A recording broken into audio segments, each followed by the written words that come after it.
Hello, my name's Liz, and in this lesson I'd like to look at vocabulary for IELTS. And in particular, we're going to look at using synonyms safely for writing. Now, in writing task 1 and writing task 2, it is important to show the examiner that you can paraphrase, and that means using synonyms.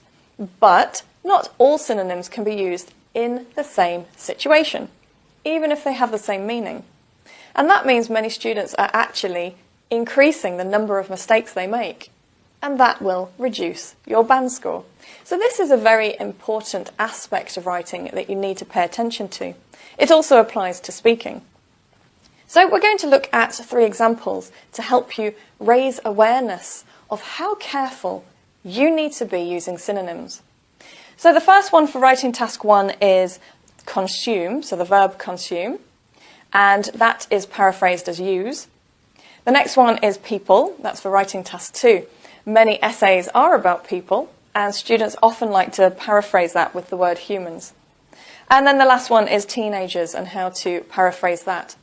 So we're going to look not just at the paraphrases, but the problems with using these synonyms.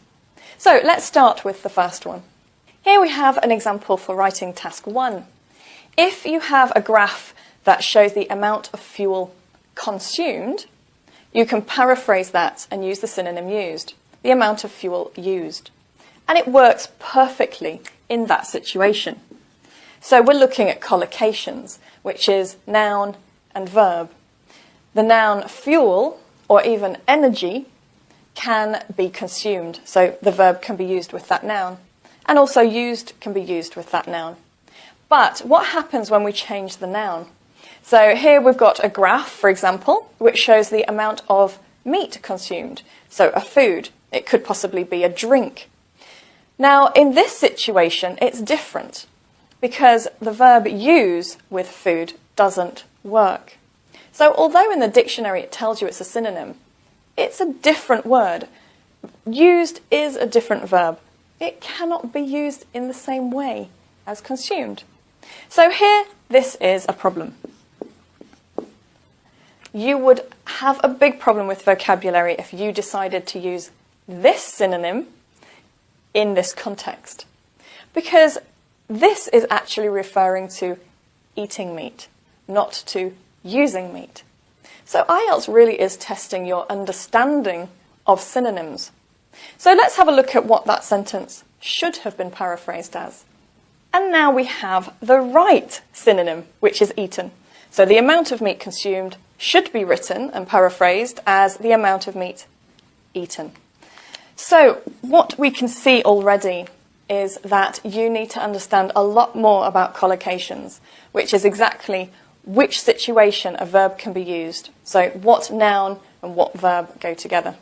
So that's one example for task 1. Now let's have a look at the example of people for task 2. Writing task 2. So here we've got 2 sentences. And in both sentences, we've paraphrased the word people for human. So here and here. Now, of course, we know people are humans, humans are people. Of course, it's a synonym, but can they be used in the same way? So let's have a look at the first sentence. Now, we need to look at the topic. So what is this talking about? Human activities such as deforestation and fossil fuel consumption have led to serious environmental problems. So this is all about the environment, and this is about our ecosystem. Now, this system of our ecology involves humans, animals, trees, plants, insects, fish, all types of living organisms that exist in the world. So that means it is possible to talk about humans.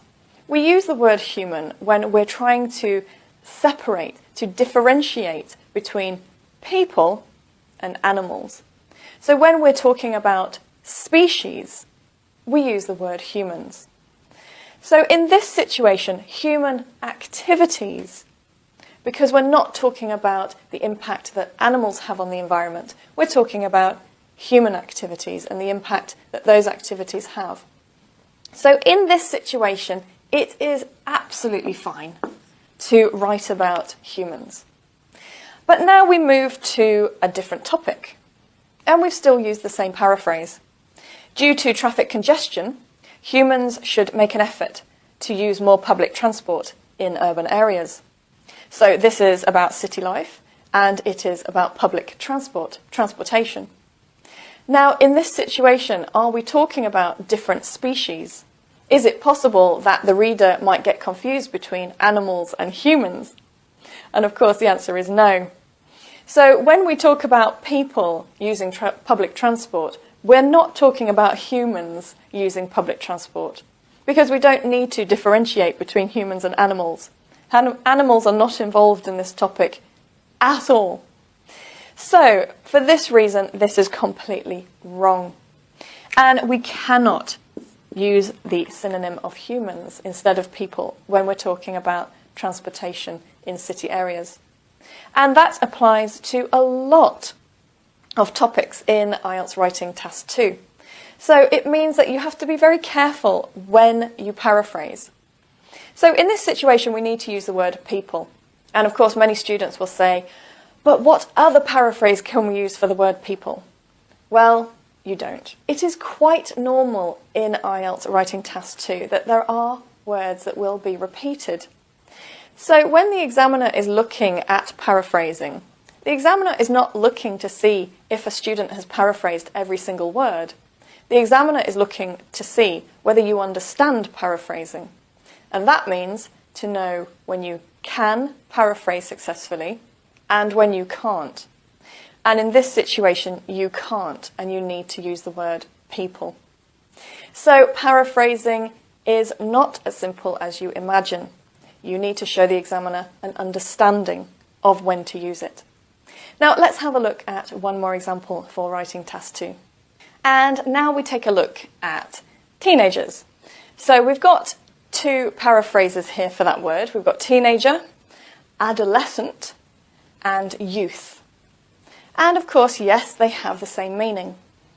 But as I'm sure you understand now, it's not just about meaning, it's about how the word can be used. So we've got a sentence, the start of a sentence. The growth in teenage crime. This could be written as the growth in adolescent crime. But it cannot be written as the growth in youth crime. This is completely wrong. These are fine. So what can we do? We can change the structure of the sentence so that we can use that word. And we can say the number of youths committing crime has grown. And we can also say the number of adolescents or the number of teenagers committing crime has grown. So you can see in some situations, depending on the grammar, we can use the synonym. Other times we have to actually alter the sentence entirely. So I hope from this lesson that you understand that to learn synonyms is not just about learning their meaning. It's about learning when you can use them and when you can't use them, in what situations and for what topics. It's about learning collocations, which nouns match which verbs. And it's also about grammar and knowing whether you need to change the sentence structure in order to use the word accurately. So there's actually quite a lot involved in the skill of paraphrasing.